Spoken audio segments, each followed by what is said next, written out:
Good afternoon, scholars. Welcome to your favorite part of the day, your seventh grade Vista Virtual Lit lesson. I am your teacher and your guide on this tour of the wild. And let's start with a tour of some killer student work. First off, our turn-in rate. Are you kidding me? 78%, a 12% boost from yesterday. That is huge. Not only was our quantity up with the number of assignments that were turned in, the quality was magnifique. Let's look at some of it. But before we do, here's the updated grit list from yesterday. Um, I highlighted any new names that were not on yesterday's grit list on today's. Esmer, welcome, welcome. So glad that you're here. I expect that you're going to be a staple on the grit list.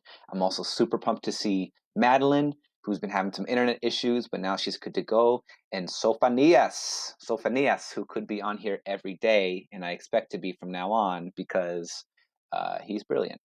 Just got to get his effort up. All right, now let's take a look at some exemplars.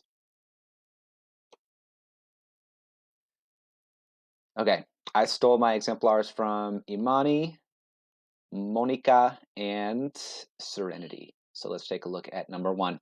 How has the trail and its challenges affected Hal, Charles, and Mercedes?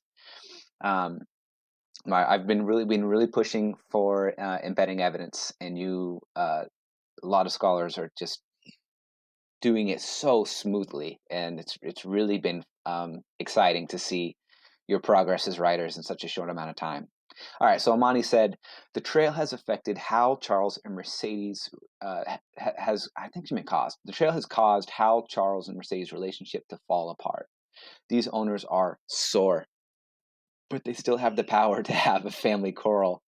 And this breaks their relationship because if they were arguing, then they aren't getting along, which can lead to other problems. If these conditions keep getting worse, then they're going to have their relationship completely break. So Amani throwing in a bit of a prediction there. All right, Monica, how are the dogs affected by Mercedes? She says the dogs are affected negatively by Mercedes because, quote, she persisted in riding on the sled, and she was heavy for, quote, weak and starving dogs. She tried to help the dogs, but instead she is giving them damage, and due to that, quote, the dog food gave out. Those are the two things I wanted you guys to really pick up on. It's not all Mercedes' fault. I kind of Miss McKinney told me today I'm being too hard on Mercedes. Um, she didn't know what she was getting herself into, and she got drug up here by her brother and her husband. So um, I'm going to give her a little bit of a break, but she is negatively affecting the dogs. She's riding on the sled because she's not used to the difficulties of hiking. So that adds 120 pounds that the dogs have to pull, and we already know they're weak and starving and dying. So that's not very considerate. And then, because of overfeeding them early on, they're starving. They have no food. So definitely two negative effects of our friend Mercedes. We're going to look at Serenity's answer for why did London write the character of Mercedes. I know I didn't tell you to stop. I should have. You should have your answers pulled up so you can compare side by side. Okay, that's one of the ways that we get better at any skill. We try to do it for ourselves, and then we compare to someone who does it better than us. That's how I got better at anything. Is always having the examples, so I knew what I could go back and work on my example. So let's take a look at Serenity's. London wrote the character. Why did London write the character Mercedes? London wrote the character Mercedes because he wanted to give an example of how the weak or the soft people or animals going out in the wild cannot and will not survive very successfully out there. As Hal, Charles, and Mercedes travel deeper and deeper into the wilderness, the challenges they face get more and more hard to handle. And as the days go by, the trio gets more and more irritable and miserable, causing them to argue more as their relationship crumbles along with the sled dogs who aren't getting proper rest or even fed anymore. Quote, Mercedes ceased weeping over the dogs, being too preoccupied with weeping over herself and with quarreling with her husband and brother. This was an ASAC response, so you really needed to pick like the golden quote that proved your point. And Serenity, I thought that this quote was awesome. It shows Mercedes being miserable, it shows the dogs being miserable, and it shows they're fighting. This shows that Mercedes is the key example of how being weak will not get you anywhere in the wild. In this section, we see that Mercedes just cries about her problems instead of fixing them. In the wilderness, you cannot cry about such things because problems will always occur. So instead of crying a river, she could always try to adapt to the changes around her, which she ceases to do. Great response, Serenity. You had some definite run-ons, some long, long sentences that needed to be broken up, but the ideas and the concepts that you were putting out there are strong, and your evidence selection was killer. All right.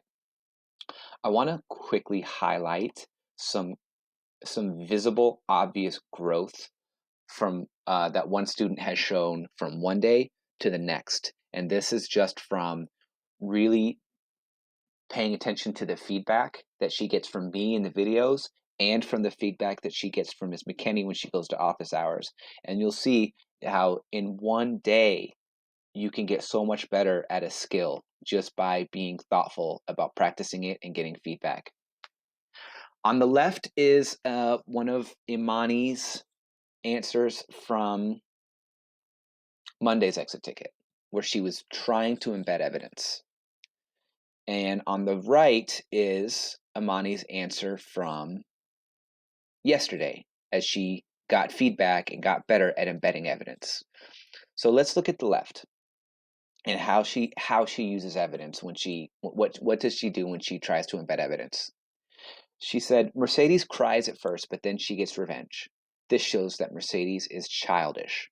Mercedes starts crying because the men removed her clothes because they needed to reduce some of the unnecessary supplies.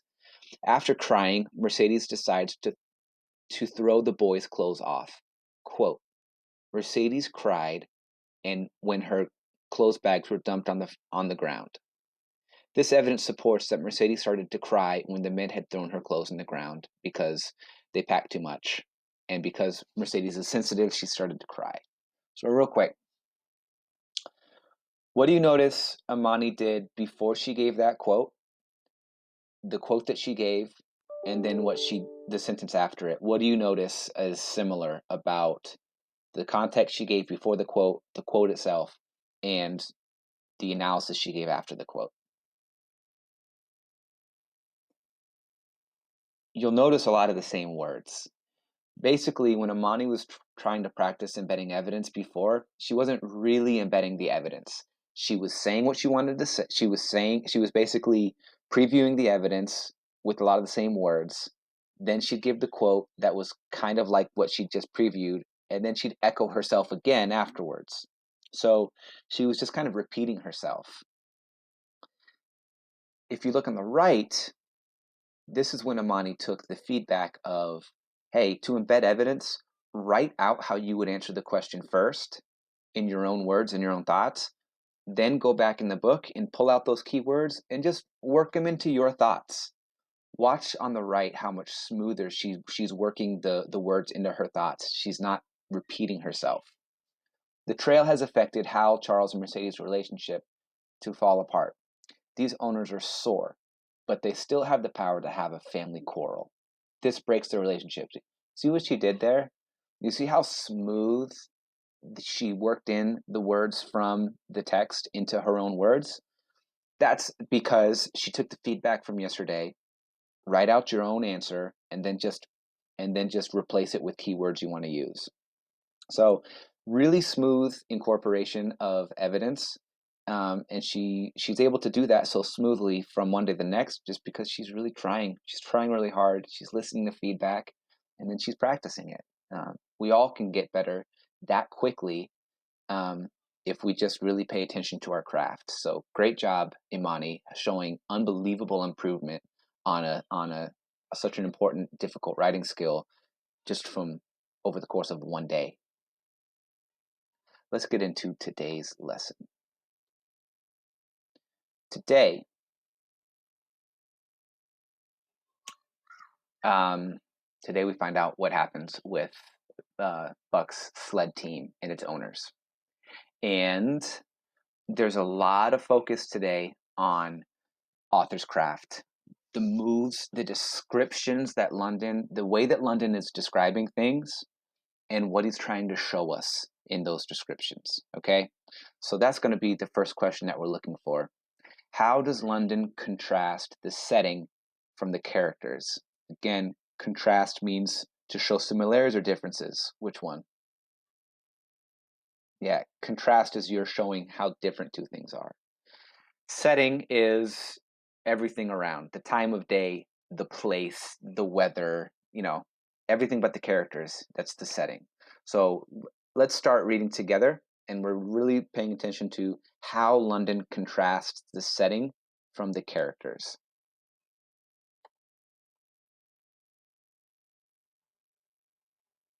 I haven't given the daily feedback yet. I will. Just stay with me. All right. There came a day when Billy, the good-natured, fell. Have we already done this one? Yes. I'm on the wrong page. No, I'm not.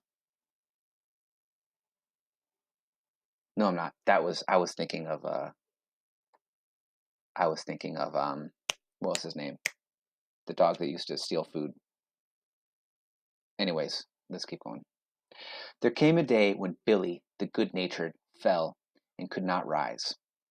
Hal had traded off his revolver, so he took the axe and knocked Billy on the head as he lay in the traces, then cut the carcass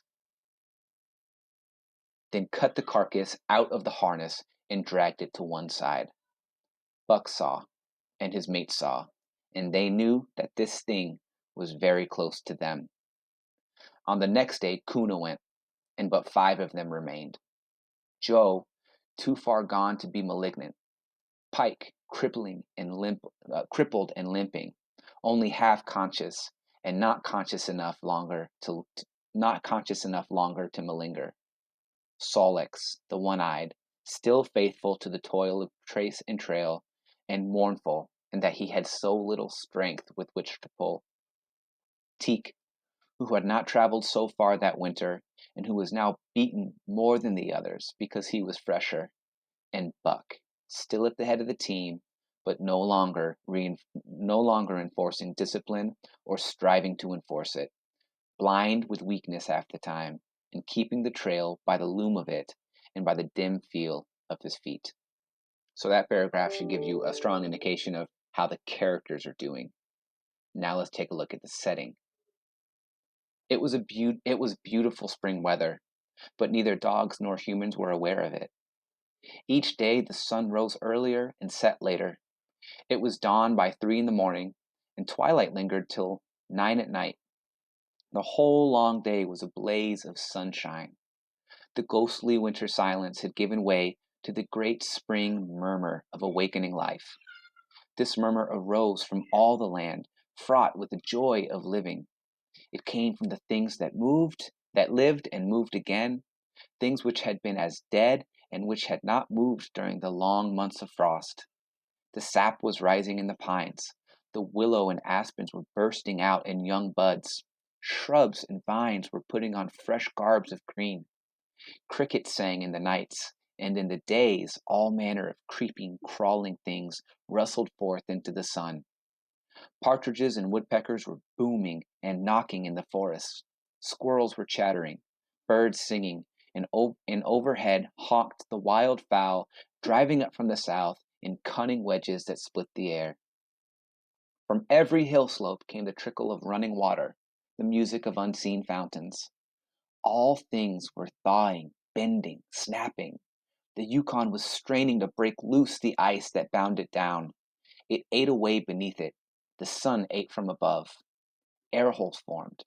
Fissures sprang and spread apart, while thin sections of ice fell through bodily into the river. And amid all this bursting, rending, throbbing of awakening life, under the blazing sun and through the soft sighing breezes, like wayfarers to death, staggered the two men, the woman, and the huskies. You should be able to answer number one. How does London contrast the setting and the characters? So make sure you describe how he describes each and how are they contrasted. Okay, pause me so that you can answer that. This is a 3-point question, so it's a paragraph, but it's not a full ASAC. Okay, I still want you to keep practicing embedding evidence. Definitely should embed evidence in this one, because if the question is how does he do it, then using the words that he does it with is going to really make your answer strong. All right, pause me if you haven't already. I'm going to keep rolling. With the dogs falling, Mercedes weeping and riding, Hal swearing innocuously, and Charles's eyes wistfully watering, they staggered into John Thornton's camp at the mouth of White River. When they halted, the dogs dropped down as though they had all been struck dead. Mercedes dried her eyes and looked at John Thornton. Charles sat down on a log to rest. He sat down very slowly and painstakingly, what of his great stiffness. Hal did the talking. John Thornton was whittling the last touches on an axe handle he had made from a stick of birch. He whittled and listened, gave monosyllabic replies, so that means he's like, mm, mm, mm.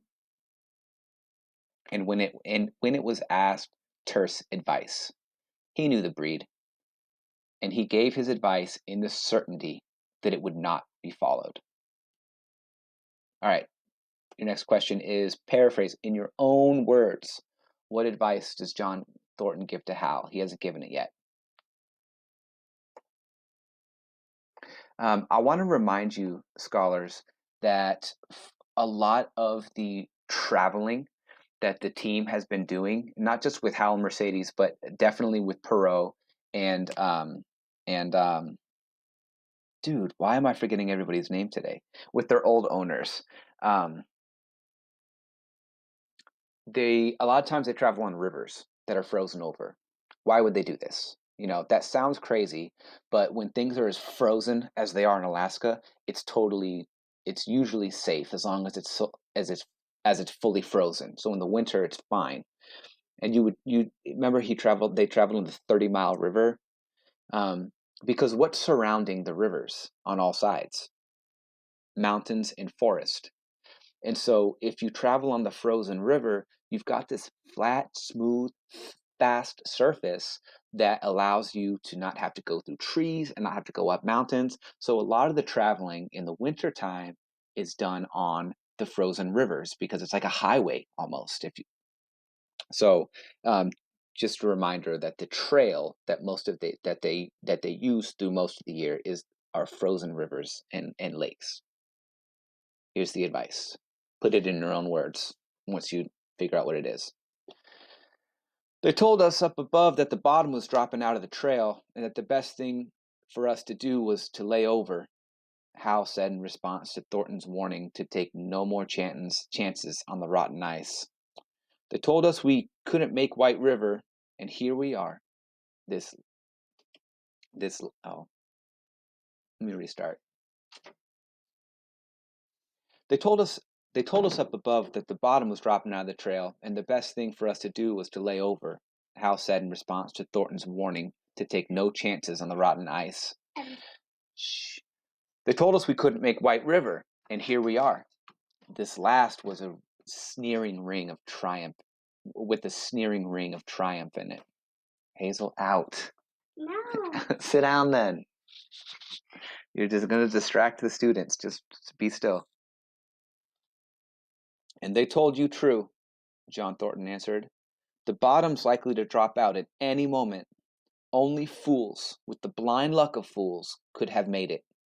I tell you straight, I wouldn't risk my carcass on that ice for all the gold in Alaska.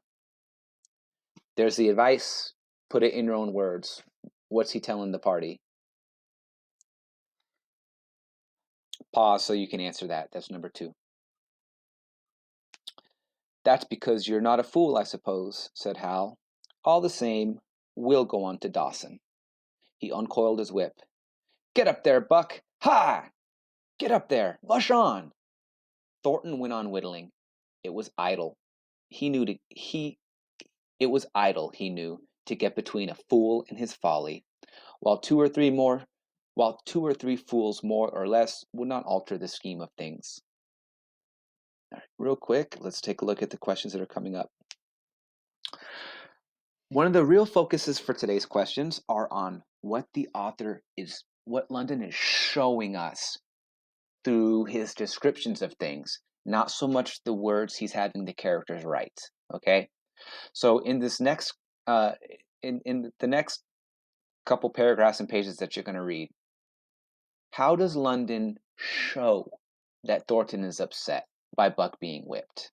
Okay, don't focus on any words.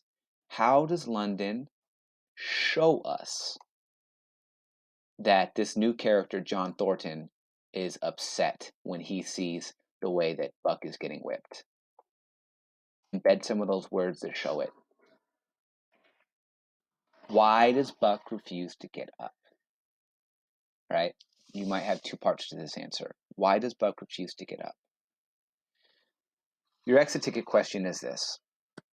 How does London foreshadow that better days are ahead for Buck? Okay? Foreshadowing is when the author's kind of showing us something that's going to happen later by giving us just like a small hint or a small preview without actually saying it. Okay? How does London foreshadow that better days are ahead for Buck? My feedback for the day for you to answer this question well is focus on what London is showing us and think about why. Why is he showing us that? Don't use dialogue as your evidence. Okay? Don't use dialogue because that's kind of what he's telling us through the characters. What is he showing us? So through the way that London describes the setting, through the actions that happen in this next scene, how is London kind of foreshadowing that things are about to get better for Buck? All right, that's your focus for the day. Focus the evidence that you use. Make it be London's descriptions of the setting or of characters' actions, and not dialogue. All right. You guys have a couple more pages to read. Can't wait to see your work tomorrow and to see what new names get added to the grit list and what highlighted names get the highlights removed from them because they're not new to the grit list. They live there. All right. I'll see you guys tomorrow. Have fun with this assignment and keep up the great work.